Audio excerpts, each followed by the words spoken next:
Okay, good morning students. आज जो है BST business study class 11th के लिए लेके आए हैं, जहां पे लेसन 1 पहला दिन पढ़ाए थे, जहां आपको सिर्फ बताए थे कि व्यापार क्या होता है। आज हम लोग बताएंगे कि व्यवसाय क्या होता है। चैप्टर वही है, व्यवसाय, व्यापार और वाणिज्य। ठीक है, आपको हम आज फिर से बताएंगे कि व्यवसाय का क्या अर्थ होता है, व्यवसाय की क्रिया की विशेषताएं बताएंगे, व्यवसाय क्रियाओं का वर्गीकरण और व्यवसाय क्रिया क्या होती है, व्यवसाय क्या होती है। देखिए, आप शुरू करते हैं।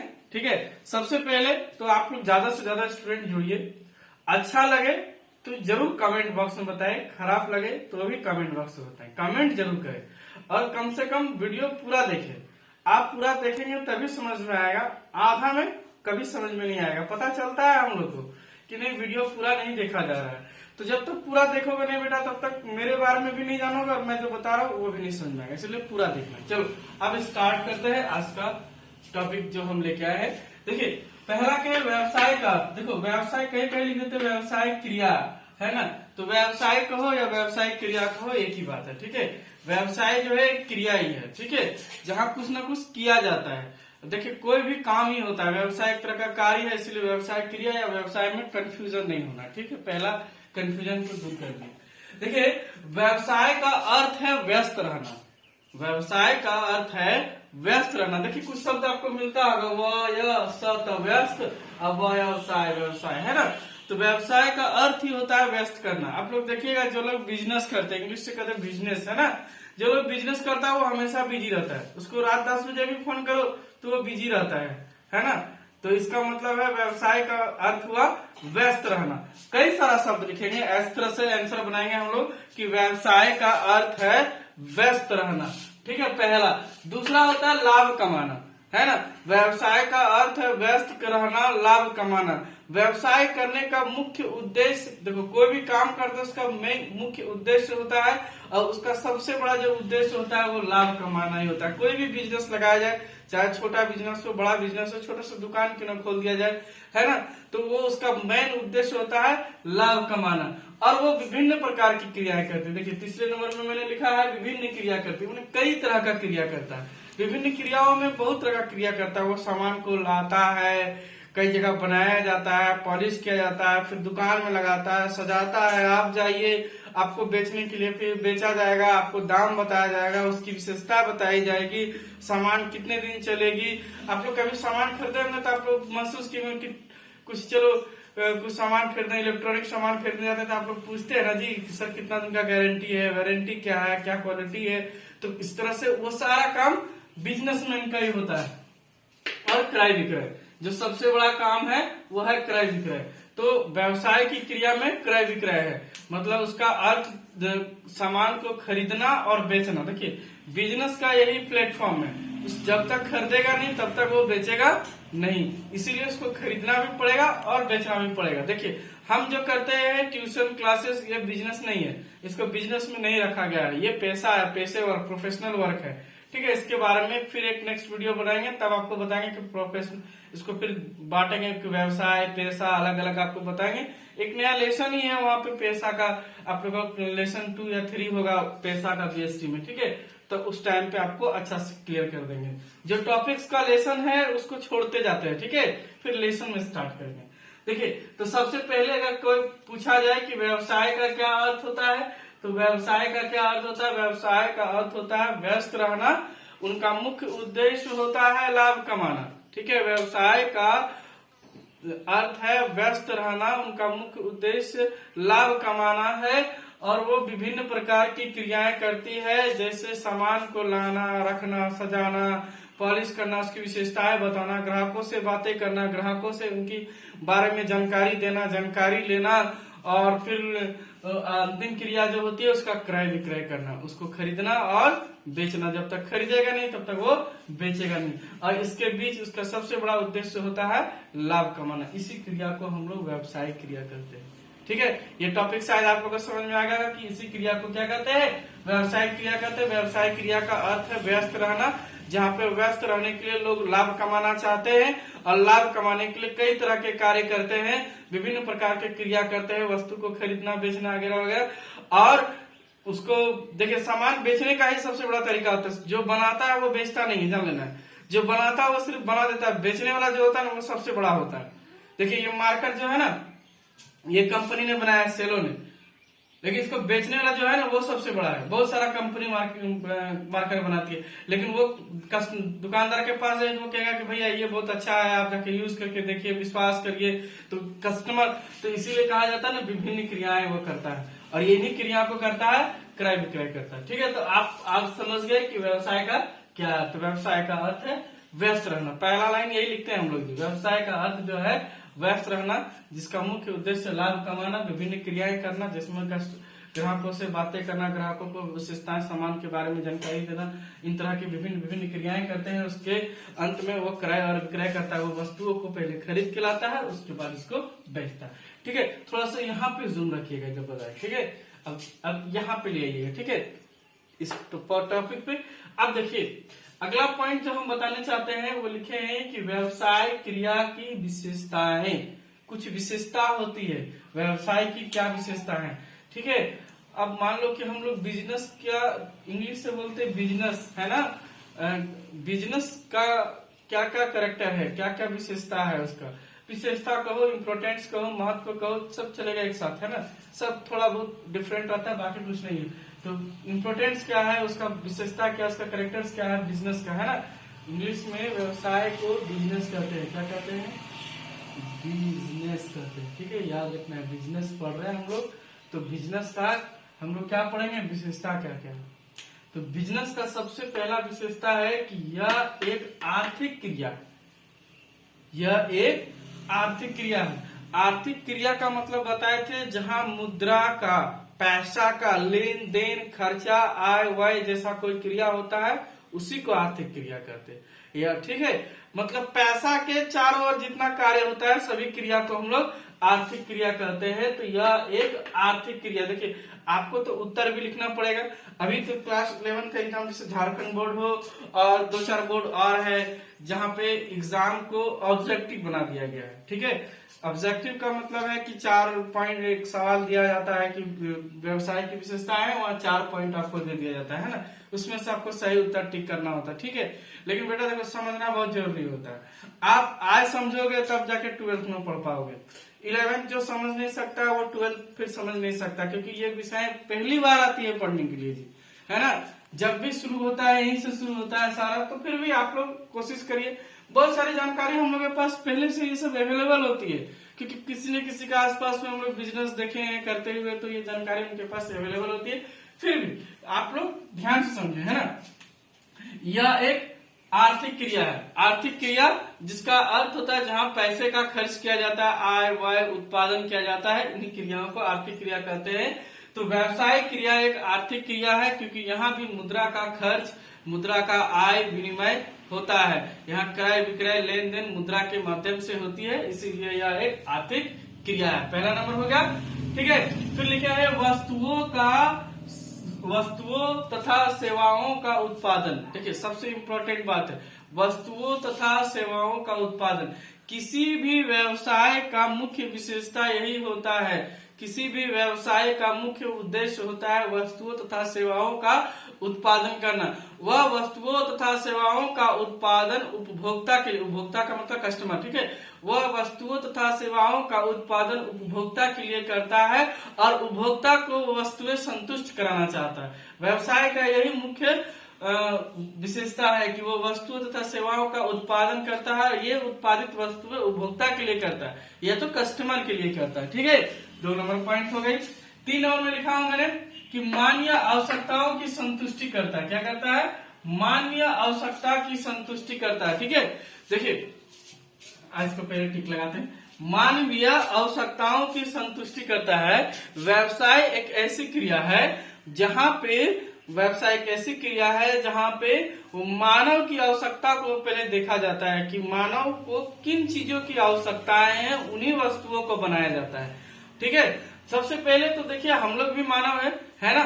हमारी आवश्यकताएं क्या है। बिजनेस कोई करेगा तो किस पे करेगा, हमारी पहले जरूरत को वो जानेगा कि किस चीज का जरूरत है कस्टमर को, उसी वस्तु को बनाया जाएगा और उसी वस्तु को बाजार में फिर बेचा जाता है। आप ही सोच के बताओ, ऐसा कोई सामान बना है जो बाजार में नहीं बिका। बहुत सारा ऐसा आविष्कार था जो कि होने के बाद लोग उसको कभी नहीं खरीदा, लोग उसको पसंद नहीं किया। बहुत सारा कटिंग मशीन था, बहुत सारा कटर मशीन था, बहुत तरह का अलग अलग तरह का औजार बनाया गया था, लेकिन उसके लिए ग्राहक नहीं मिला क्योंकि लोगों को उसका जरूरत नहीं। आपने रोबोट कभी खरीदा है? नहीं, बहुत सस्ता दाम में भी रोबोट मिल जाएगा, लेकिन क्या करेंगे, 1-1.5 लाख रुपए में एक रोबोट तैयार हो जाएगा। हम लोग जानते हैं कि अभी हम लोग को इसका आवश्यकता नहीं है, छोटा मोटा काम हम लोग खुद से कर लेते हैं। अभी सुने ना, अभी हाल ही में एक रोबोट बनाया गया था जो आपको चाय सर्व कर देगा, सुबह ला करके दे देगा।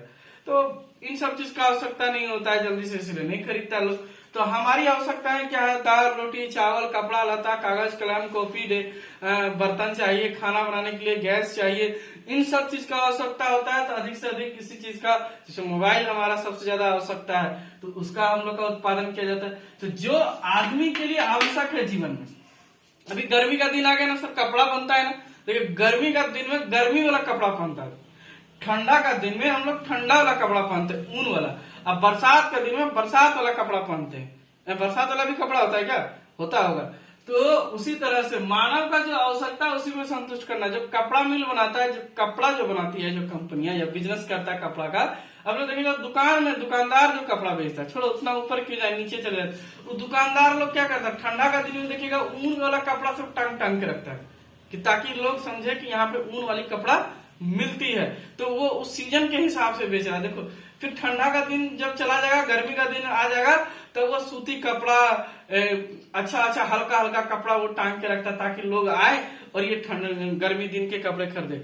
और जब बरसात का दिन आएगा देखिएगा वो रेनकोट टांग के रखेगा, रेनकोट तो अम्ब्रेला छाता तो बड़ा बड़ा बूट ये सब टांग के रखता है ताकि वो क्या बरसात से बच सके। तो जो आवश्यकता था उसी का संतुष्टि किया जाता है। यही बिजनेस का प्लेटफॉर्म है, ठीक है।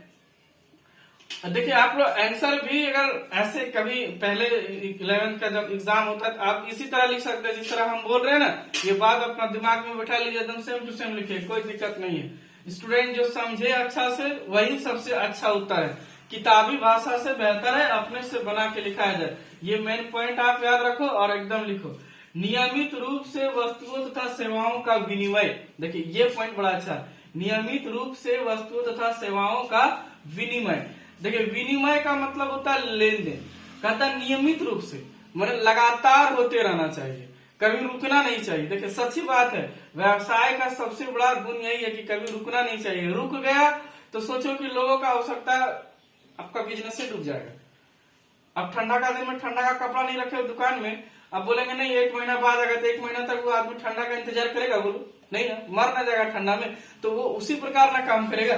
तो इसीलिए लिखा हूं कि नियमित रूप से वस्तु तथा सेवाओं का विनिमय। आपको जो वस्तु तथा सेवा का जो लगातार उसका क्या करते रहना है, लाते रहना है और बेचते रहना। लाते रहना एक साइकिल बनाना, लाना है बेचना है, लाना है बेचना। जहां बंद सोचो तेरा बिजनेस खत्म, नया वाला का शुरू हो जाएगा, ठीक है। चावल दाल रोटी ये तो सबके घर में आता ही होगा। तो गेहूं नहीं खरीदते यार, आटा खरीदते हैं। आटा खरीदे, मान लो आटा बेचने वाला आटा नहीं दिया, एक दिन गया उसके यहाँ नहीं है, तो क्या करे, उस दिन भूखे रह जाए? नहीं ना रह जाएंगे, दूसरे के दुकान से ले लेंगे, तो उसका बिजनेस वहां चला गया। इसीलिए वो सबसे ज्यादा जल्दी करता है कि नियमित रूप से वस्तु तथा सेवाओं का विनिमय होते रहे, लेन देन होते रहे, ठीक है। देखिए हम बताएं कि व्यवसाय का सबसे बड़ा विशेषता है लाभ कमाना। इतना सारा वो काम तो करता है, लेकिन इसके पीछे उसका सबसे बड़ा और मुख्य उद्देश्य होता है लाभ कमाना। देखो भाई, कोई भी फ्री में नहीं खटना चाहता, हम भी नहीं खटना चाहते। हम भी चाहते हैं कि मेरा बहुत ज्यादा व्यूअर्स हो, हम भी कुछ लाभ कमाए। नहीं लाभ कमाए तो कुछ नामे कमा लेते हैं, लाभ का जरूरत नहीं है, ठीक है। लाभ अर्जन करना, तो लाभ क्या अर्जन करना चाहता है वो? इनकम प्रॉफिट कमाना चाहता है, प्रॉफिट है ना। वो सामान जितना भी खरीदेगा बेचेगा उसका क्या करेगा, लाभ कमाएगा, ठीक है। और किसी का भी उद्देश्य लाभ कमाने का होता है बिजनेस का, क्योंकि वो इतना मेहनत आखिरकार क्यों करेगा, अगर प्रॉफिट ही नहीं होगा तो बिजनेस नहीं चलाएगा। एक और बात है जो सबसे अजीब है, कहता है प्रतिफल की अनिश्चितता। सच्ची बात है, प्रतिफल का मतलब होता है कुछ फल मिलना। मान लो इतना सारा हम लोग मेहनत किए लाभ कमाने के लिए, बिजनेस एक खोल लिए, छोटा सा दुकान खोल लिए, और वहां पर पता चला कि लॉस हो गया, पता चला प्रॉफिट हो गया, किसी महीने प्रॉफिट हो जाती है, किसी महीने लॉस हो जाती है। इसी को कहते हैं अनिश्चितता, कि जो फल है प्रॉफिट या लॉस। फल क्या होता है? फल बिजनेस का दो ही फल है सर, एक प्रॉफिट है और एक लॉस है, इसके अलावा दूसरा कोई फल नहीं है। ठीक है, तो या तो उसको प्रॉफिट होगा या तो उसको लॉस होगा। और सोच लो भाई, अगर प्रॉफिट हो गया तो खुश है, गदगद है, और लॉस हो गया तो उसका मुंह लटक जाएगा, लटकेगा ना। तो इसीलिए कहता है कि प्रतिफल का गारंटी नहीं है। बिजनेस में एक बात है बाबू, वही बिजनेस करता है जो जोखिम उठाता है, और जो जोखिम उठाता है वही सफल होता है। जो जोखिम उठाता है वही सफल होता है। हम लोग के यहाँ पर यही नियम चलता है बिजनेस में, कि हो सकता है प्रॉफिट हो जाए, हो सकता है लॉस हो जाए। आप लोग तो एयरटेल का नाम सुने होंगे ना, एयरटेल, आइडिया, वोडाफोन, जियो, रिलायंस। देखिए एक कंपनी का बस्ता बन दिया, जब से 4G आया जियो वाला ना, बाकी कंपनी का वाट लग गया, प्रॉफिट कमा रहा था। एयरटेल सबसे ज्यादा प्रॉफिट कमाने वाली कंपनी थी आज से 5-7 साल पहले। जब से जियो आया है, बैंड बजा के रख दिया बेचारे का। कभी कभी बिजनेस उसका लॉस में चला जाता, लेकिन देखिए प्रतिफल की अनिश्चितता। कौन जानता था कि 10 साल से नंबर 1 कंपनी एयरटेल एक दिन सबसे लॉस में जाने लगेगी। जियो ने ऐसा प्रभाव डाला कि गया वो। तो इसीलिए कहता है इसका प्रतिफल का नो गारंटी है ना, बिजनेस का नो गारंटी है। प्रॉफिट चल रहा है, 5 साल तक प्रॉफिट कमाओगे, हो सकता है 6ठा साल लॉस हो जाए, इसका कोई गारंटी नहीं। निश्चित है जोखिम तत्व। जोखिम तत्व हमने अभी बताया, जोखिम उठाना पड़ता है सर। व्यवसाय का सबसे बड़ा बात जो है, सबसे बड़ी विशेषता जो है, वो है जोखिम उठाना। आपको लाभ कमाने के लिए जोखिम उठाना ही पड़ेगा। और भी क्या, हमने तो कहा कि लाभ निश्चित नहीं है, तो आप क्या लिखेंगे कि व्यवसाय का प्रमुख जो है वो है जोखिम उठाना। बिना जोखिम उठाए व्यवसाय नहीं किया जा सकता, क्योंकि यहाँ पे हम लोग पूंजी लगाते हैं, निवेश करते हैं, और ये निवेश का उद्देश्य होता है लाभ कमाना। लेकिन यह संभव तो नहीं है कि हर बार आप लाभ कमा सके। हो सकता है किसी वर्ष या किसी माह या किसी दिन या किसी सप्ताह आपको घाटे भी लग सकते हैं। ठीक है, इसके लिए आपको हमेशा तैयार रहना है। बिजनेस वही लोग चला सकते हैं जो लोग लाभ और हानि दोनों को देख सकते हैं। नहीं तो जो व्यक्ति सिर्फ ये सोचेंगे कि हम लाभ कमाना चाहते हैं, तो सोचिए उसके लिए व्यवसाय जरा मुश्किल है। लाभ कमाने के साथ साथ उसको कभी कभी घाटे भी सहना पड़ता है। कभी कभी देखे यार सामान खराब हो जाता है ना। दुकानदार के यहाँ कई दुकान आप जाइएगा ना, देखिएगा उसका अलमारी में कुछ सामान कुछ दिन से पड़ा ही जाता है, बिकता नहीं है। तो वो लोग लॉस लग चुका है उस सामान में, वो भली भांति जानता है, तो वो क्या है ना 100 पीस में रखा रहता है, ताकि चलो भाई जो भी है रखा तो है कम से कम। ठीक है, अब बात को समझ रहे हैं। अगर कोई भी ऐसा टॉपिक है जो आपको समझ में नहीं आ रहा है, आप निश्चिंत कमेंट करें, हम रिप्लाई करेंगे। ठीक है, चलिए थोड़ा सा, ठीक है, देखिए व्यवसायिक क्रियाओं का वर्गीकरण। अगला हमने लिखा है कि व्यवसायिक क्रिया जो है या व्यवसाय, हम पहले बताए व्यवसायिक क्रिया को या व्यवसाय को एक ही बात है। ठीक है, तो व्यवसायिक क्रियाओं का वर्गीकरण। तो व्यवसायिक क्रियाओं का वर्गीकरण हम लोग करते हैं। तो सबसे पहले आज हम एक ही टॉपिक बताना चाहेंगे, सिर्फ उद्योग है ना। अगला दिन जब बताएंगे तो उद्योग से आगे बताएंगे। देखिए उद्योग क्या है, तीनों लिख ही देते हैं। एक होता है उद्योग, एक होता है पेशा, और एक होता है सेवाएं, क्रियाएं, या जो भी हो, या इसको बोलते हैं हम लोग एक और नाम है। देखिए उद्योग, सेवा, पेशा और सेवाएं, क्रियाएं, या इसको कहेंगे समितियां। कई सारा समितियां होती है। ठीक है, ये हो गया। चलिए ये इकैबुलेशन है। ठीक है, ये एक पार्ट होगा, लेसन होगा, आपको बताते जाएंगे। ठीक है, तो सबसे पहले व्यवसायिक क्रियाओं का वर्गीकरण। उद्योग हमने 3 पॉइंट लिखा है, एक उद्योग, एक पेशा है, एक सेवाएं या समिति है। ठीक है, अब तीनों के बारे में थोड़ा थोड़ा करके जल्दी बता देते हैं। उद्योग क्या है, तो पहले ही बताया कि जहाँ उद्योग, जहाँ कुछ बनता है, सामान या उत्पादन किया जाता है, उसको उद्योग कहते हैं। ठीक है, तो उद्योग धंधा बोलते हैं ना जी, जहाँ कुछ सामान बनाया जाता है उसको उद्योग कहते हैं। कोई भी सामान बनाया जाए, उत्पादन किया जाए। ठीक है, देखिए उद्योग जो है 3 तरह की होती है, प्राथमिक, द्वितीय और तृतीय उद्योग। प्राथमिक उद्योग, द्वितीय उद्योग और तृतीय उद्योग। अब प्राथमिक उद्योग क्या होता है, देखिए नाम से ही शुरू करते हैं, कहता है प्राथमिक उद्योग, है ना। तो प्राथमिक उद्योग वह क्रियाएं होती है जो कृषि से जुड़ी हुई होती है, सीधी सी लाइन है। प्राथमिक उद्योग वे क्रियाएं होती है जो कृषि से जुड़ी होती है या तो जमीन से जुड़ी हुई होती है। ठीक है, सीधी सी बात है। इसमें मुख्यतः कृषि, खनिज, खनन यही सब आते हैं, जैसे खेती करना, तुम्हारा फसल उगाना, कोयला निकालना, फिर अबरक निकालना, तांबा निकालना, फिर आप आ जाइए मछली पालन, मुर्गी पालन, पशु पालन, ये सब सभी क्रियाएं जो है प्राथमिक क्रिया में आ जाती है। ठीक है, जहाँ पे सबसे पहले सामान उगाया जाता है, सब्जी उगाना, फल उगाना, कृषि से जुड़ी हुई कार्य को हम लोग प्राथमिक उद्योग कहते हैं। उद्योग का शुरुआत यहीं से होता है। अच्छा, आप चावल खाते हैं तो चावल सबसे पहले खेत में उगता होगा, है ना। वो खेत से फिर किसान घर लाता होगा, उसके बाद कई क्रियाएं करने के बाद शायद उसमें चावल निकलता होगा, तो वो हम लोग के लिए हो गया प्राथमिक क्रिया। ठीक है, जिसको प्राथमिक उद्योग भी कह सकते हैं हम लोग। पहला उद्योग जो है वो वही है, कृषि या जमीन से जुड़ी हुई कोई हम लोग पहला उद्योग कहते हैं, या तो प्राथमिक क्रिया भी कर सकते हैं, अर्थशास्त्र में इसको प्राथमिक क्रिया कहा जाता है। ठीक है, द्वितीय उद्योग, जहां पर पहले वाला सामान को दूसरे में लाके बनाया जाता है। कहने का मतलब है कि बहुत सारी ऐसी चीजें हैं जो उपयोग के लिए नहीं मिलती है, उसको उपयोग में लाने के लिए विनिर्माण किया जाता है। क्या बोलते हैं इसको, एक और नाम भी क्या कहा जाता है, विनिर्माण उद्योग, जहाँ पे पुनः निर्माण किया जाता है। ठीक है, जिसे हमने अभी कहा कि अबरक निकलता है, एल्युमिनियम निकलता है, तांबा निकलता है, सोना, चांदी, लोहा सब जमीन में निकलता है। कपास उगता है, तो क्या कपास उगता है ना जी, कपड़ा नहीं ना उगता होगा ना, है ना। तो किसान कपास क्यों उगाए, किसान गन्ना क्यों उगाए, किसान कॉफी क्यों उगाए, कॉफी का इतना बड़ा बड़ा फल होता है, बेरी होता है, क्यों उगाए वो। आखिरकार वो डायरेक्टली तो हम लोग नहीं खा सकते। कपास उगा लिया, मान लो मैं किसान हूँ, कपास उगा लिया, तो थोड़ी उसमें टी शर्ट बन जाएगा, जींस बन जाएगा, नहीं बनेगा ना। तो उसको खरीदेगा कोई और वहां से जाएगा द्वितीय क्षेत्र में, वो क्या करेगा, उसको निर्माण लायक वस्तु बनाएगा, तब जाके ये शर्ट तैयार होगा।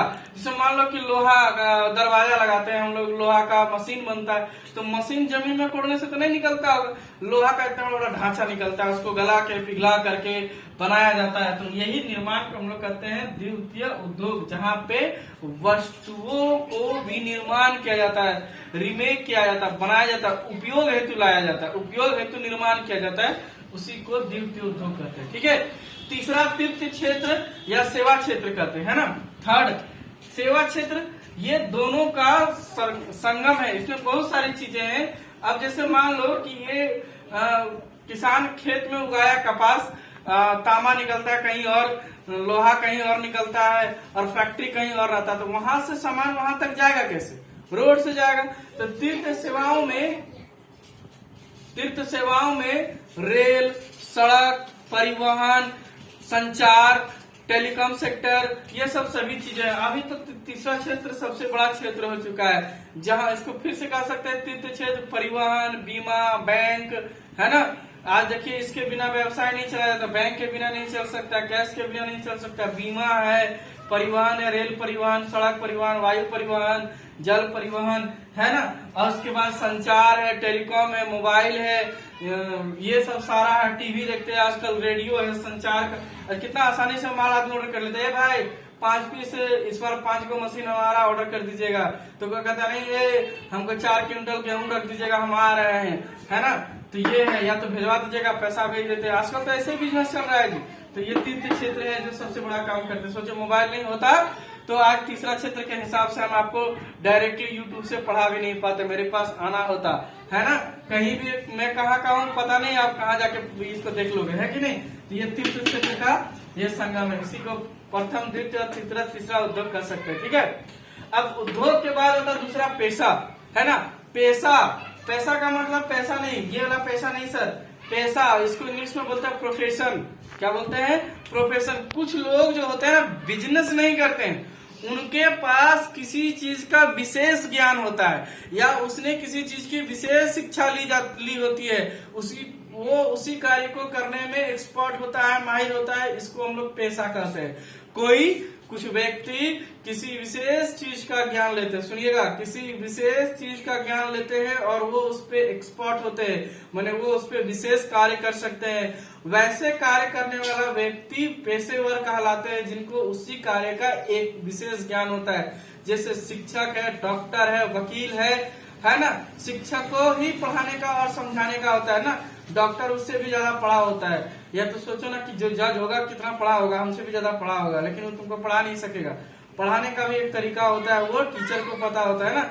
उसी तरह वकील है, वकालत उसको आती, कानून तो मैं भी पढ़ता हूँ, मैं भी पढ़ाता हूँ, लेकिन वकालत नहीं आती हमको, है ना। डॉक्टर है, वो अपने क्षेत्र का नॉलेज रखता है ना। ऑडिटर है, जो बिजनेस पढ़ोगे तो जानोगे अकाउंटेंट और ऑडिटर, जो अकाउंटेंसी बनाता है, जो लेखा करता है, हिसाब किताब करता है, उसको अकाउंटेंट कहते हैं, वो भी पेशेवर होता है। नेक्स्ट है सेवाएं, क्रियाएं। बहुत सारी इसके अलावा वो क्रिया होता है बाबू, जैसे कि सिर्फ सामान बनाना बेचना पेशेवर से काम नहीं चलता। आप लोग देखिएगा कि बहुत सारा सामान आप लोग खाते होंगे तो उसमें लाइसेंस होता है। खाद्य विभाग है ना, खाद्य विभाग हमेशा चेक करता है कि ये चॉकलेट खाने लायक है कि नहीं।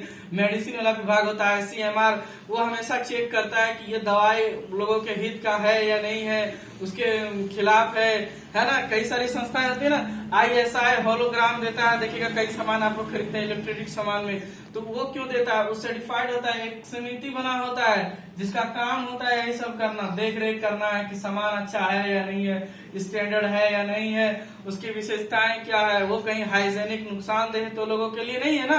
तो ऐसी बहुत सारी संस्थाएं बनी होती है जिसको हम लोग समितियां कहते हैं, या सेवाएं क्रियाएं भी कर सकते हैं आप, है ना। इसके लिए एक विशेष लेसन आएगा, पैसा भी एक लेसन होगा आपका, और ये भी एक विशेष लेसन होगा, तब इस टॉपिक को और अच्छा से समझाएंगे। ठीक है, आज के लिए इतना ही। अगर कोई भी ऐसा पॉइंट हो जो आपको समझ में नहीं आया हो तो आप निश्चित कमेंट करके कहें, और अगर अच्छा लगे तो ज्यादा से ज्यादा स्टूडेंट को आप और भेज सकते हैं जो न्यू BST इस साल या 11th क्लास में है, जिनको समझ में नहीं आता है, और कोई ऐसा टॉपिक है जो आपको समझ में नहीं आता है, कमेंट करिएगा, मैं जरूर समझाऊंगा। ठीक है, आज के लिए इतना ही, धन्यवाद। एक बार इसको जूम करके कर लीजिएगा, क्योंकि ये नोट रहेगा ना तो आप इसको देख के इसको आसानी से इसका उत्तर लंबा करके इसको और बढ़िया से बना करके लिख सकते हैं। हाई पेन दे के आराम से इसका उत्तर लिख सकते हैं। थैंक यू, आज के लिए इतना ही। ज्यादा से ज्यादा वीडियो को देखिए और दोस्तों को भी प्रेरित करिए।